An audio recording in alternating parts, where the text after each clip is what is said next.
Thank you, Mr. Speaker. My one concern about this bill, and I think the gentleman from Madison has mentioned that the original FOIA exemption, or language, I guess, which I just had my attention drawn to in the original bill, wasn't worded very carefully. It said personal information. And my concern is that by writing something into the FOIA code, which creates a very broad carve-out of information that's being provided, that this proprietary information cannot be provided, would mean that unless a landowner were subject to an enforcement action, no documents of any kind could be made available to the public, of any kind. And Virginia doesn't really bring many enforcement actions. We just don't.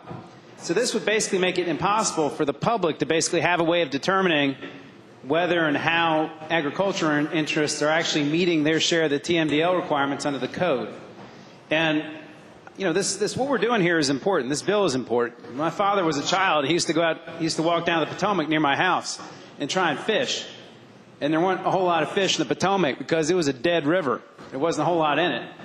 When I used to go out and help my father work on the boat you'd stick your hands 6 inches into the water. You couldn't even see your hands because the water was so dirty in the Potomac. And the part of the Potomac I live near is basically part of the Chesapeake Bay Watershed. And so it's important that now that we're finally complying with this mandate to clean up the Chesapeake Bay, that we actually comply with it, that we ensure that the government is doing its job to comply with it. You know, the fishing, oyster harvesting, the diversity of our coastal ecosystem helped to form our state's identity from colonial times all the way through today. And it's important that every sector meet its burden under this code. And it's only through the appropriate oversight of both the private sector and making sure the government's doing its job that we can make sure that this law is being met. And I will say that, from my point of view, the only person this FOIA exemption that the governor is adding to this bill is protecting is the governor. And I would say it's not just this governor, it's all future governors, even our future, perhaps, Armstrong administration.